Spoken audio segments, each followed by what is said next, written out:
This is the remarkable story of a filmmaker's fascinating life in an untamed corner of Africa. A wild world, seen through his lens. Capturing the dramatic and sometimes tragic events that affected the magnificent wildlife of Kruger National Park. He is Jürgen Józefowicz.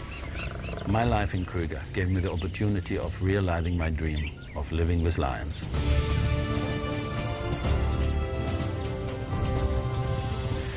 By 1998, Jürgen had produced 9 films about the wildlife of Kruger.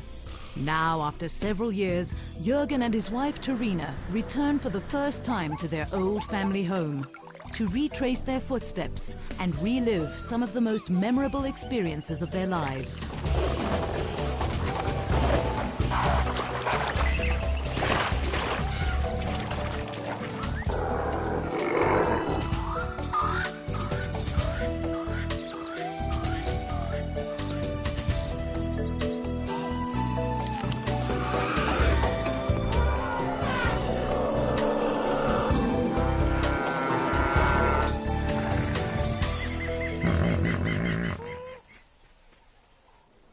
For Jürgen, today is a very special day. He steps out from behind the camera and meets his favorite animal face to face at the lion breeding project of Tshukudu, a private game reserve near the Kruger National Park. This is great. I can get so close to the lions and touch them, even play with them. I would never do that with the wild lions of Kruger. If I tried, they would kill me. Jürgen feels that these great cats personify the wilderness and its freedom. A shrinking wilderness now preserved only in unique, untamed parks such as Kruger. As soon as Jürgen and Terina step through the gates of the Kruger National Park, they'll be in a completely different world where life is wild, untamed, and unpredictable. Established more than 100 years ago, the Kruger National Park in the northeastern corner of South Africa is the country's largest and one of Africa's oldest game reserves, covering 2 million hectares, an area larger than Wales. Johan Olofse is one of 22 section rangers needed to control such a vast area. But today, he takes time out to welcome his friends back to the world-renowned wilderness that was once their home. Good to see you again. Good. Fantastic to see you, man. Look at this one. Again, That's great. nice to be back, huh? Welcome back to Kruger. I missed you, huh? I really missed you. It's going to be great to share the bush with you again. Fantastic. You'll find everything has changed, but nothing has changed. Kruger's vast expanse includes numerous ecologically diverse areas of distinct characteristics, varying from dense riverine forest to woodland savannas. Each zone a preferred grazing or hunting ground for the thousands of animals of Kruger.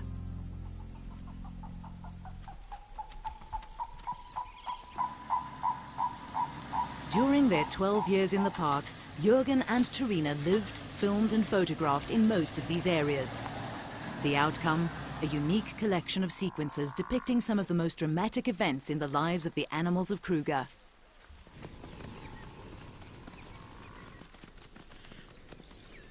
Husband and wife grew to know the animals so well through their filming and photography that natural events touched their lives as much as they did the wildlife, the exhilaration of a birth or the sadness of a death, and the heart-wrenching despair of a natural disaster.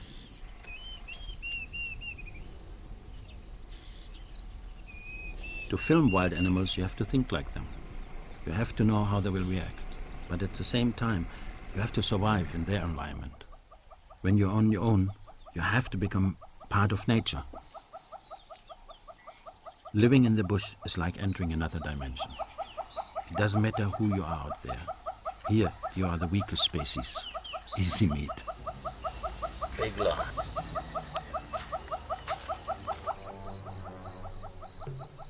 Approaching wild animals is not for the faint-hearted, and only an experienced tracker should risk a close encounter with the king of beasts.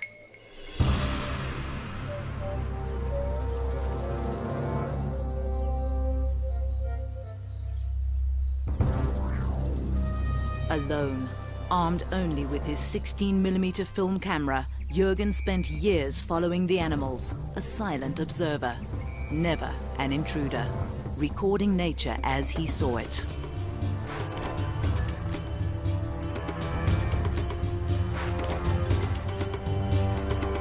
Lions became Jürgen's favorite subjects. They epitomized a power and freedom in the wild which man has lost. Kruger is lion country. For 8 years I followed one pride that hunted this area. These could be some of the cubs that I watched grow, but I don't think they remember me. Jürgen thinks back to 1989, when he first met a very special male which he named Hanglip. At that time, Hanglip and his brother had just taken over the pride. For the next 8 years, Jürgen watched as Hanglip maintained his authority. This is an incredible achievement for a lion. Research shows that most lions rule a pride for no more than 4 years before being ousted by a younger, more powerful male. When Jürgen first met Hanglip and his pride, the family group was small, with only 2 males, 4 adult females, and a few cubs. Under his reign, the pride grew steadily throughout the dry cycle that gripped Kruger Park. Hanglip was a fantastic male, confident of his power, and he accepted me. He allowed me to follow the pride when they went hunting, and I was fascinated by their strategies.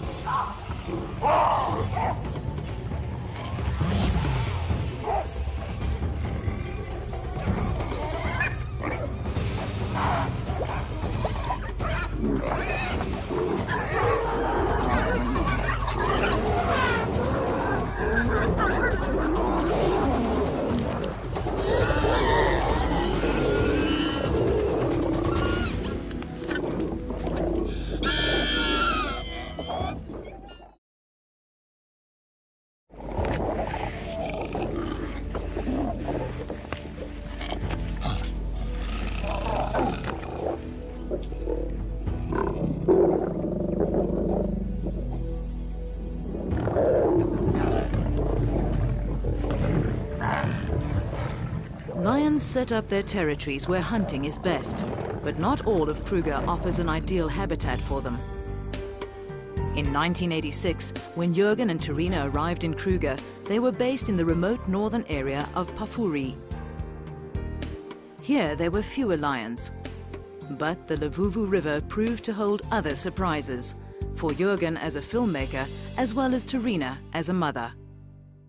Being the wife of a wildlife filmmaker is a completely different life.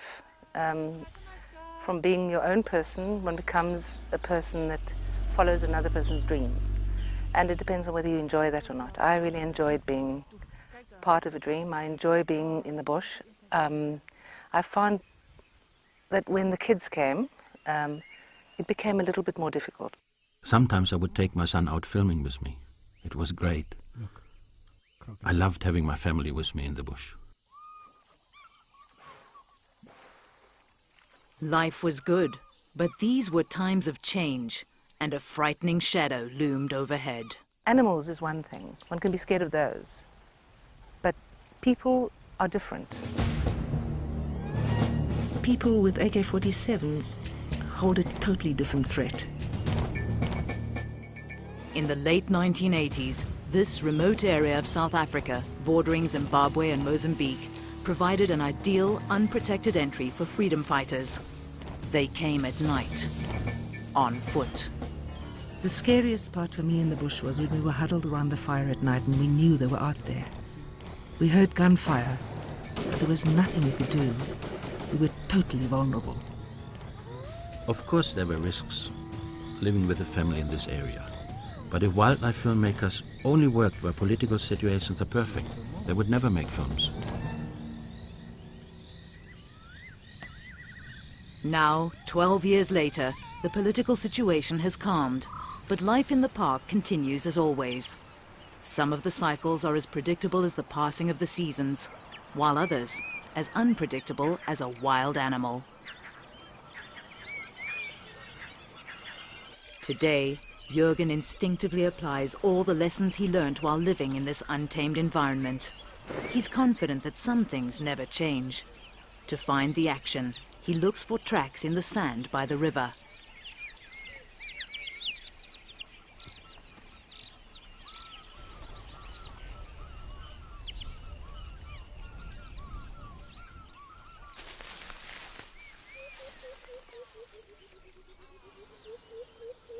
In the wild, you can never let your guard down. Jürgen moves in close. 4, 3 meters from the jaws. From experience, he judges that this would be a safe distance to film, close enough to get a good shot, but far enough not to be attacked.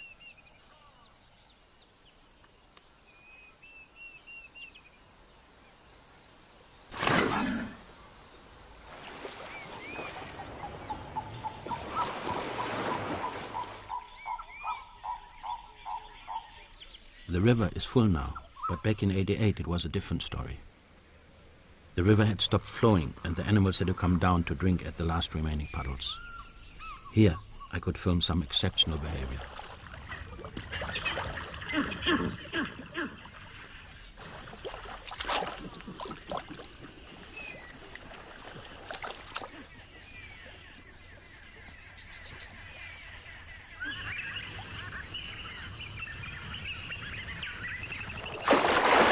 There was danger everywhere. The animals had to come to the water. They had to take the risk. One in particular seemed to epitomize the struggle for life.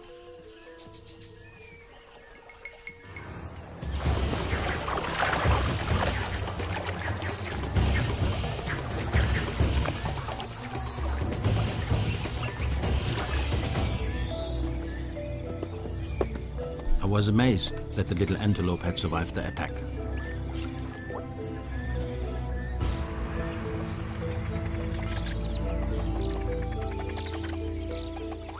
The next day, I was surprised to see it back again.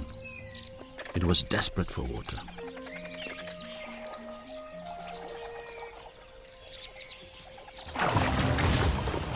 After that, I never saw it again. It was most probably taken by lions. The lions seemed to know the dangers and dug deeper into drinking holes already made by elephants. But others were still forced to go down to the drying river. For some to survive, others had to die.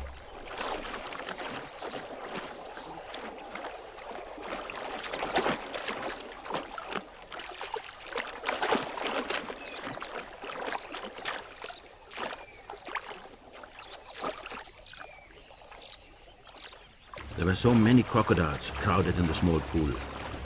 The two large males got into a fight for dominance.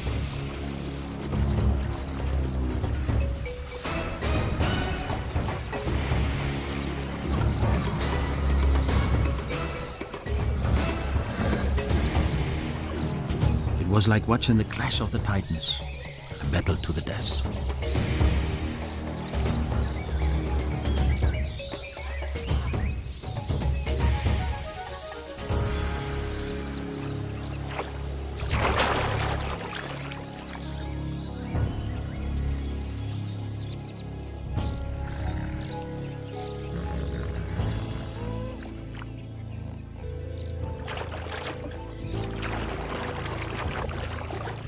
Jürgen watched in astonishment as the other crocodiles moved in without hesitation to eat the loser, proving that in nature, nothing goes to waste.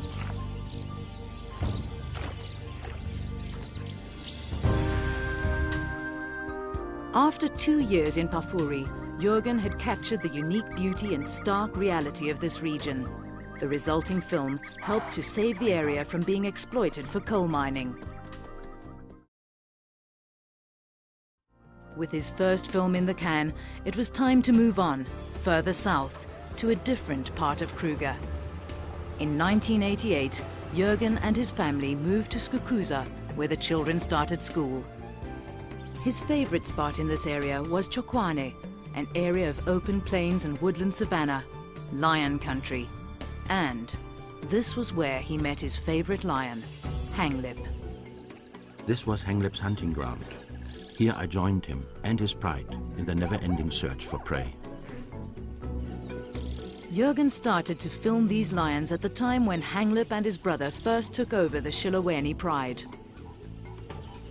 Hanglip was the stronger of the two males, but together they formed a formidable partnership that kept rivals at bay.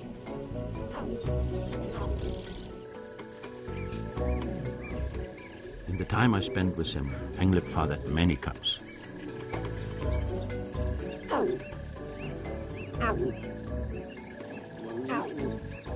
Despite the years of drought, Hanglip's cubs continued to flourish, growing healthy and strong.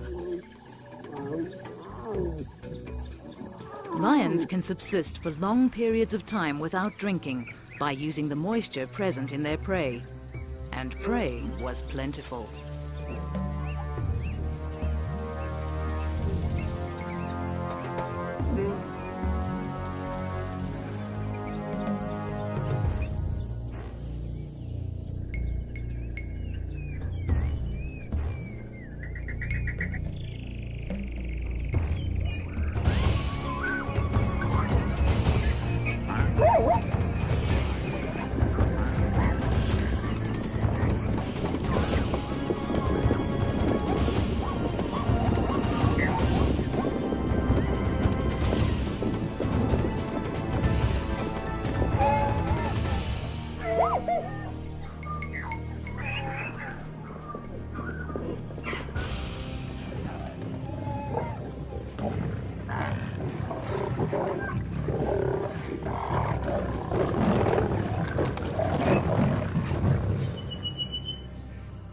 This is where I had my camp. There are no lions here today. But back then, I would sometimes come home and find lions lying in the shade of my tent. Then I would wait until they moved away. They had accepted me in their territory, so I accepted them too. I was truly living with lions.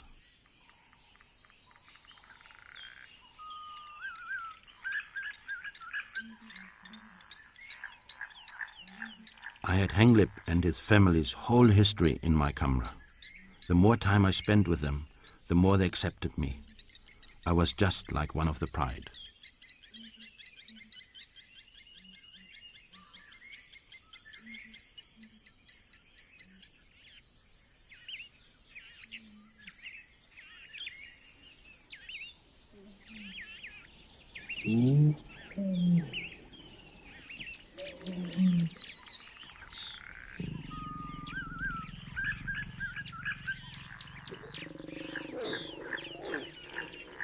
A unique opportunity presented itself when Hanglip mated with one of his females.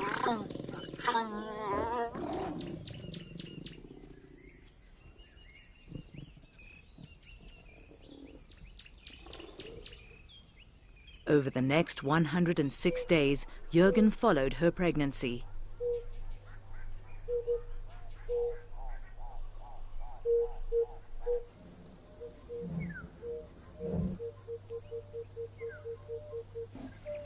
One day, she did not join the rest of the pride when they left to go hunting. I knew her time was near.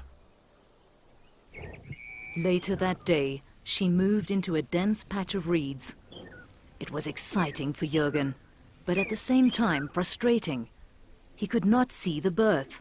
All he could do was record the sounds. Jürgen desperately wanted to see the cubs, but he knew that if he got too close, the mother would kill him. Jürgen waited at the den for 4 long days.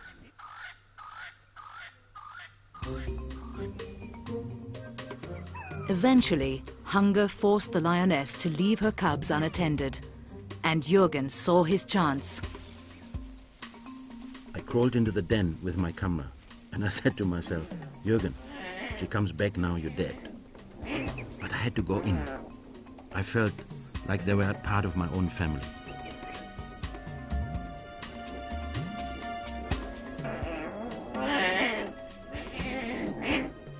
The cubs were very small, only weighing about 2 kilograms each, but their eyes were already open, and they knew that Jürgen was not their mother.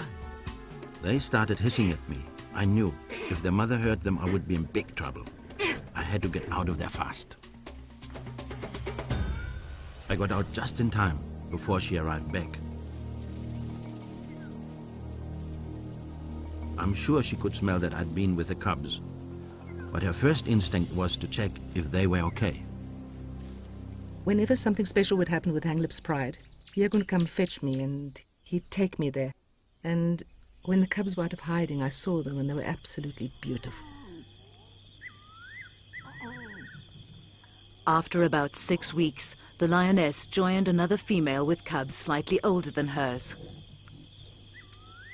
Then, Jürgen could film without any danger of being attacked and spent as much time as possible recording the family's activities. The lionesses were attentive mothers, but they had to eat to survive, and every 2 or 3 days they had to hunt. During their first 2 months, the cubs were too young to follow their mothers, who would have to leave them behind, alone and unguarded, until they found someone they could trust. They would get ready at night to go hunting, but sometimes the mothers would bring the cubs over and leave them with me. Jürgen had unwittingly become a nanny. It was a great privilege, but it had its drawbacks. I was a Helen. I wanted to film the excitement of the hunt, but I felt responsible for the cubs, and so I stayed with them.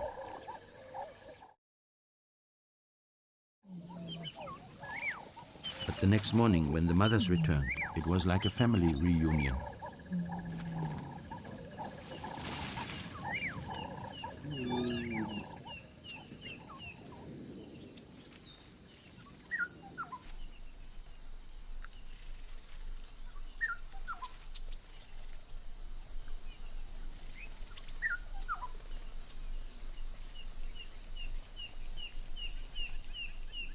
Whenever Jürgen was not with Hanglip's Pride, he kept an eye out for other filming opportunities. He sometimes followed other lions and the animals that shared their territory.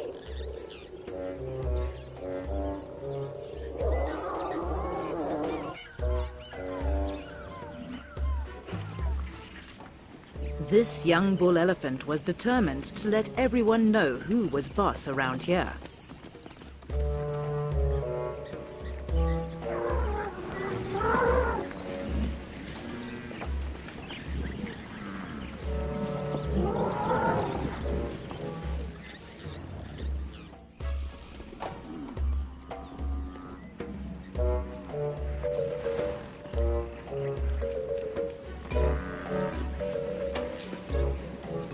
He seemed irritated with everyone, even Jürgen. The elephant came from behind a small tree and mock charged me. He had nothing against me personally. He was just telling me to go away. I realized then that I was parked under his favorite tree.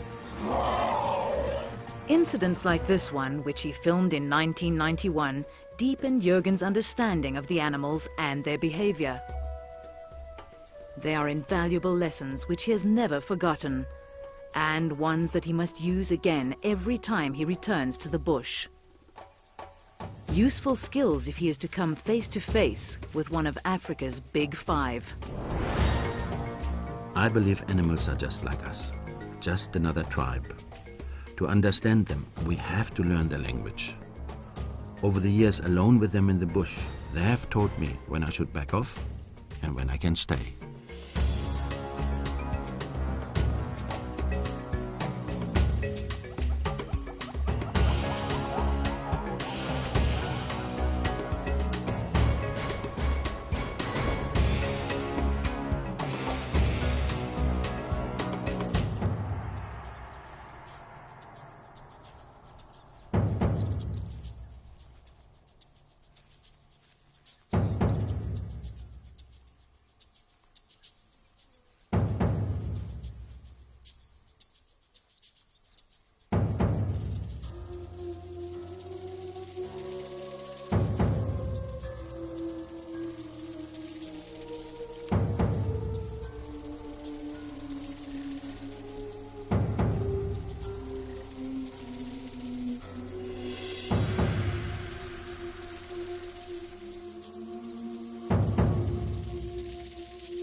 I'm sorry I disturbed his midday sleep, but I love this.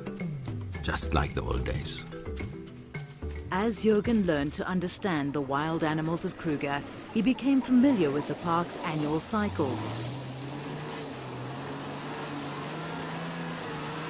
His quest to record one of the most interesting stories took him into the Mopani Belt, a vast area of scrubland covered mainly by one kind of tree, the Mopani.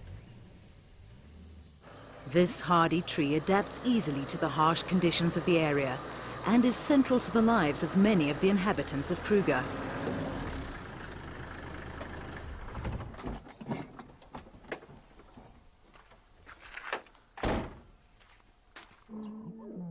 Lions use these trees for shade, but they're not what draws Jürgen back to this area.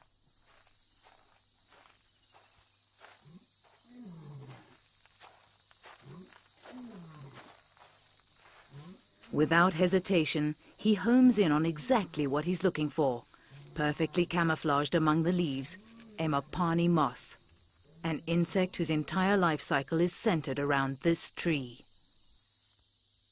Can you see how worn her wings are? That means she has finished laying her eggs. She'll die soon. It's not only the big animals that make up the wonders of Kruger. Insects are equally important here. I wanted to record their lives too.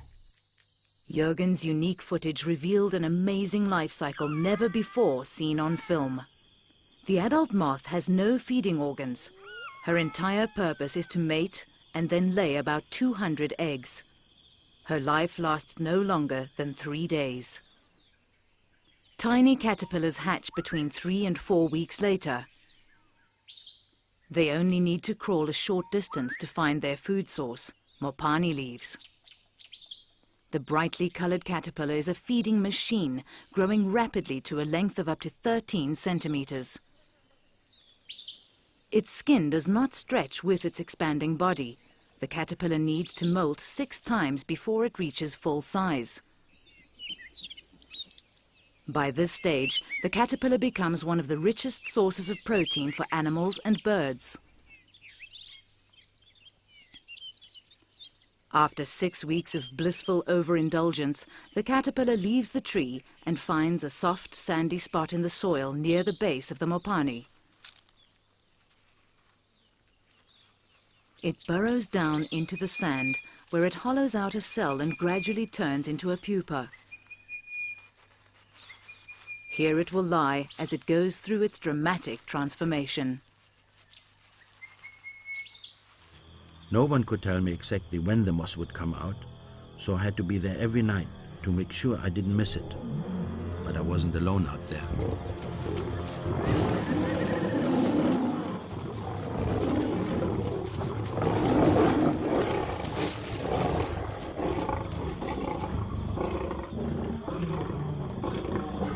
A kill among the Mopani trees brought on rivalry among the king of beasts.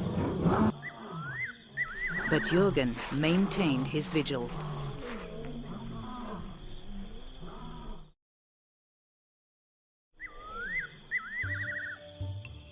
After almost 6 months, the newly formed moths emerged, and Jürgen was ready to record the event. Now that I'd seen the whole cycle, I was amazed at the ability of this one insect to transform itself. It just shows that everything in nature, no matter how small, is determined to beat the odds to survive. I find that fantastic. The life cycle of the Mopani moth was only one of the incredible events of the Kruger Park. Now, Jürgen knows that he has only scratched the surface. To film and understand the complexity and diversity of this world would take many lifetimes. He was privileged enough to share very special moments with some of Kruger's most formidable inhabitants. Retracing his old paths, he meets an old friend. This is a real privilege. Mabarule is one of the grand old men of Kruger. More than 40 years old, He is one of Kruger's 7 big tuskers.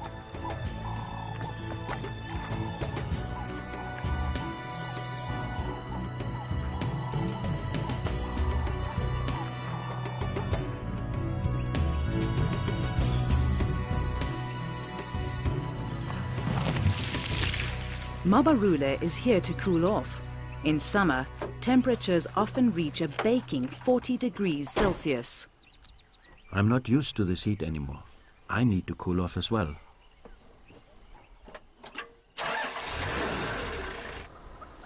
Like all the animals in the bush, Jürgen had to adapt to the extreme heat and had to find some inventive means to cool down. Just like the old days, he returns to one of his favorite swimming pools.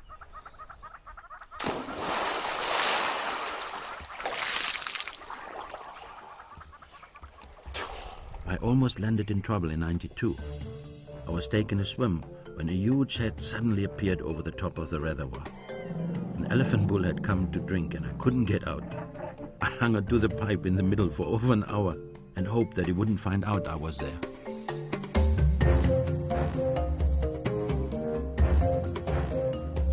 During the driest months, the man-made dams of Kruger become the lifeline for many of the animals. Shiloweni is one of the biggest. Fed by the summer rains, it usually retains enough water to last through the dry months. But Jürgen recalls that it was not always so. This is one of my favorite spots, but in the drought, it was just a little puddle. 1992 saw the worst drought in Kruger in living memory. The first animals to suffer were the resident hippos. Jürgen watched as the water shrank around them. The last of the muddy water drew many animals to the dam. The only ones not to feel the effects of the drought were the lions. In fact, they thrived. Hanglip's pride had grown into a formidable hunting unit, 28 strong.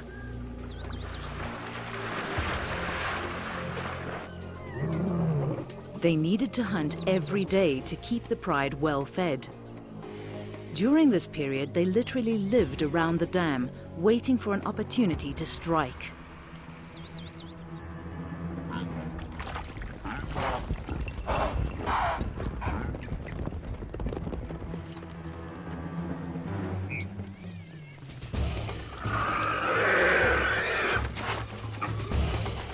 It was a constant game of survival.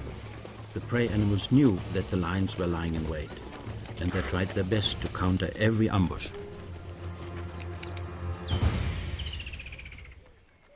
While the lions thrived in these conditions, the hippos were really suffering. There was not enough water to cover their sensitive skins. Having finished all the grazing closest to the water, they were starving, and some even resorted to eating elephant dung. I watched as one hippo calf moved away from the herd in search of food.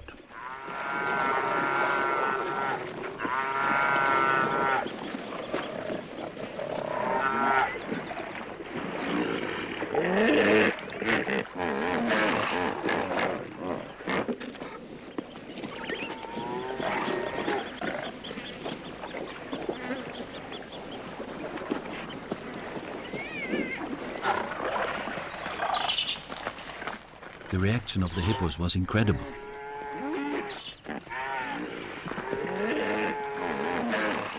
The lions seemed as surprised as I was.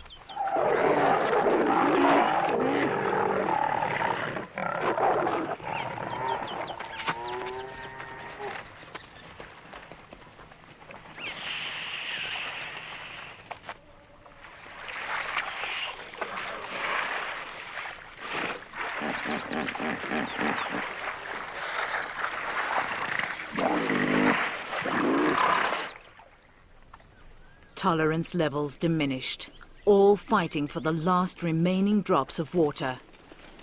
The dry years and the inferior grazing had weakened these old warriors. And the lions were there, ready to attack at every opportunity.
This epic battle between predator and prey lasted for more than 2 hours. It could have gone either way until the very last moment.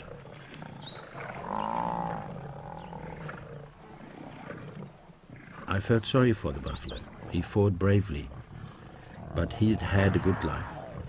I couldn't help it. My heart was with Hanglip and his pride.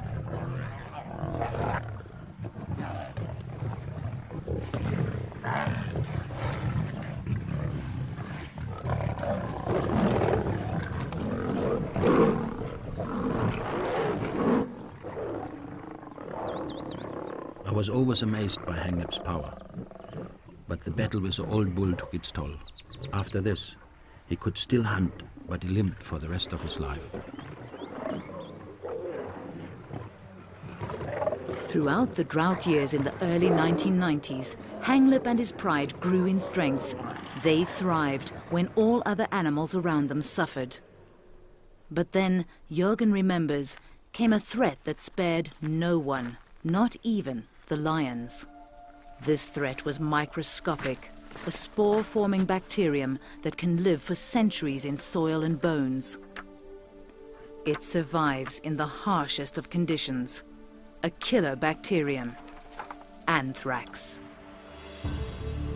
In 1991, the dry, hot winds of the drought put the habitat and the animals of Kruger under severe stress.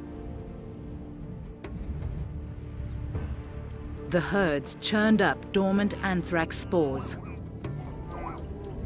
It was a time bomb waiting to explode.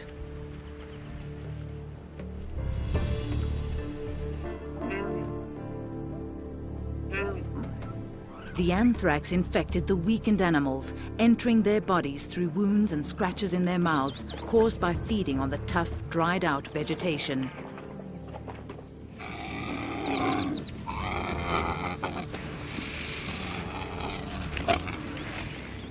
The animals were desperate. As grazing deteriorated and waterholes dried up, competition for food and water turned into physical battles. The weakest didn't stand a chance. This zebra was kicked to death by its rival, a victim in the struggle for survival. As the anthrax spread, ulcers became my guide to infected carcasses. I still remember the terrible stench of death. Park rangers and personnel could do nothing. Although there was a vaccine against anthrax, it was impossible to vaccinate all the animals in the reserve.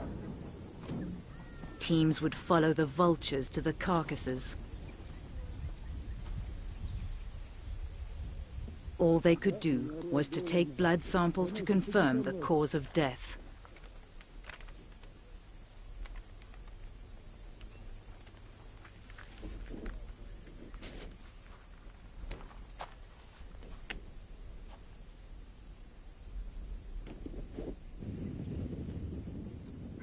The disease was spreading quickly.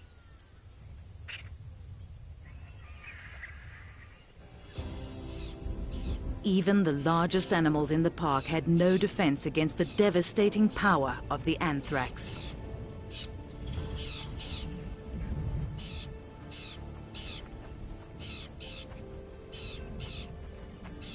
With vaccination out of the question, the park officials burnt all the carcasses they could find to curb the spread of the disease.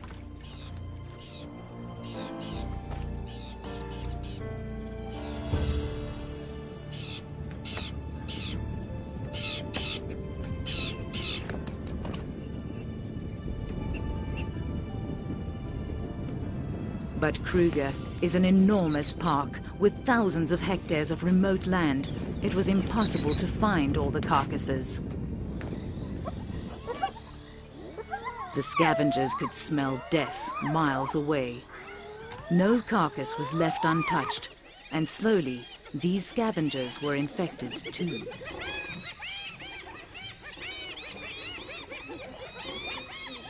The anthrax bacterium does not die with the animal. The meat remains infected, sure to infect all those who eat it.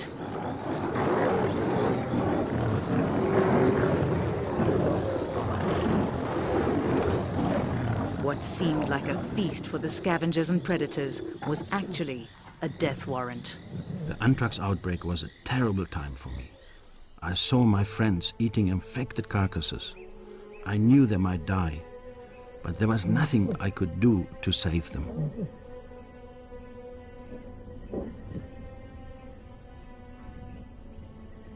As the disease developed in the animals, the swelling of their mouths, heads and throats made it more and more difficult for them to breathe.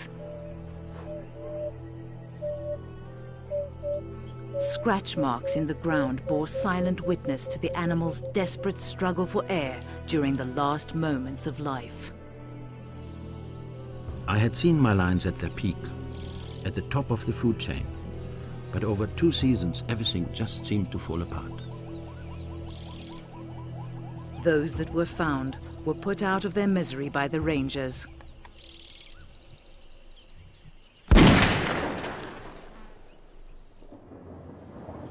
But then, just as I thought all was lost, the rains came, and the drought was broken at last.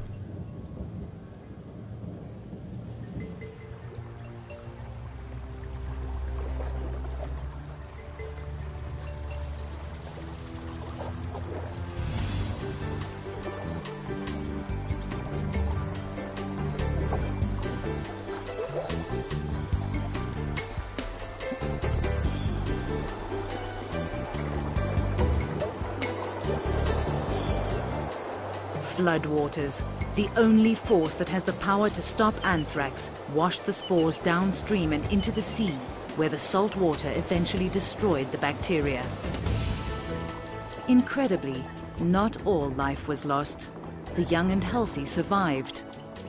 Much was learned during that anthrax outbreak, and today researchers see anthrax as nature's own culling mechanism. During times of drought, when the animals and their habitat are under severe stress, anthrax cleanses the land of the sick and the weak.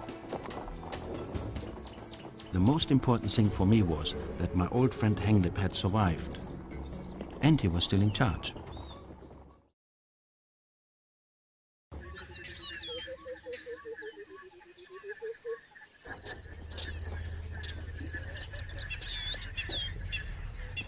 After 10 years of drought, Kruger now started a time of good rains and rebirth.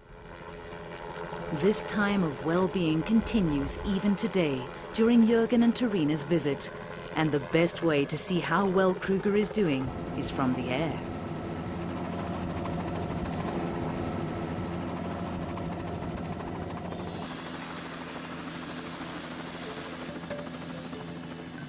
Nature is fantastic. It recovers so quickly.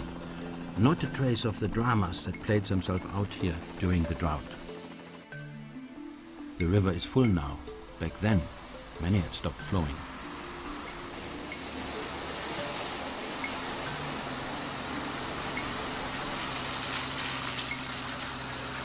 Good rains mean that there's plenty of grazing, and the impala population flourishes. People don't take much notice of impalas because there are so many of them. But they are amazing animals, perfectly adapted to their world. During his 12 years in Kruger, Jürgen was determined to film an impala birth. After many failed attempts, he finally succeeded in following a heavily pregnant female as she distanced herself from the herd.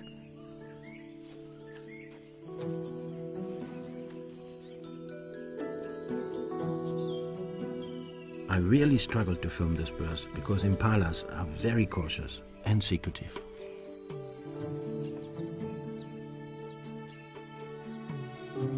While I filmed, it reminded me of the birth of my children. Life is the same for all of us.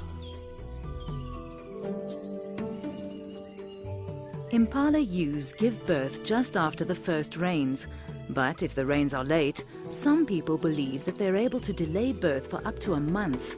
This could give their lambs a better chance of survival.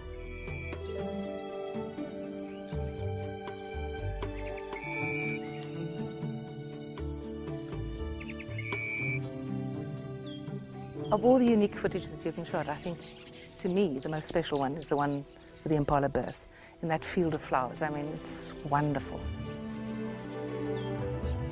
This vulnerable baby with this vast wild wilderness surrounding it and all the dangers in it. I could relate to that, having raised my own children in the same environment. There are dangers everywhere.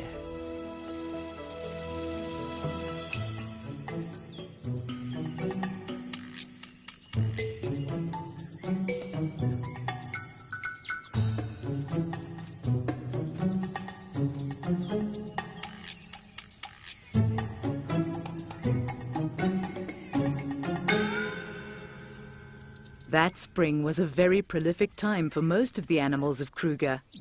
And Jürgen was lucky. Soon after he captured the impala birth on film, he recorded of wildebeest's first moments of life. The difference between the two births is that wildebeest cows stay within the herd, relying on the protection of the group against predators. The herd is constantly on the move, and the mother and the other adults nudge the calf to make it walk as soon as possible.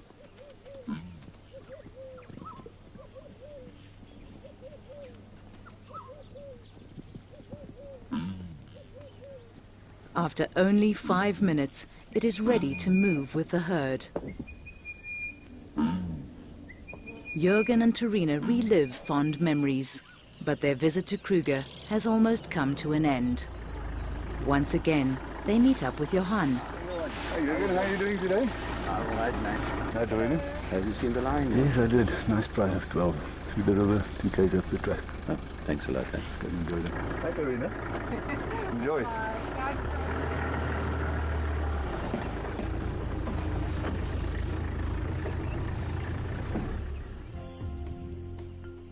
For one last time, Jürgen and Torina spend a few quiet moments with Kruger's new generation of lions.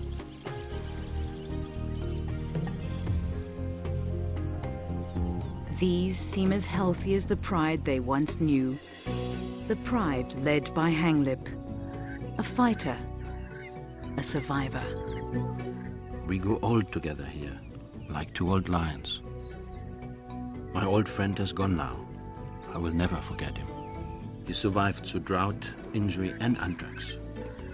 I don't know how he died, but I do know that he lived like a true king. I hope his last battle was a good one.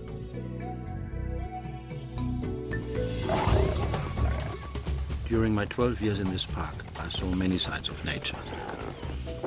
I saw royal battles, and I saw death in all its forms. But I also saw how wonderful life can be.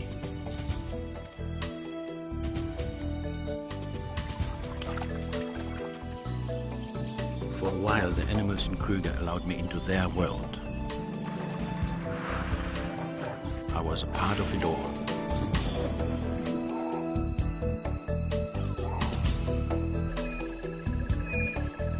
I will always be thankful for the opportunity that I had to live my dream.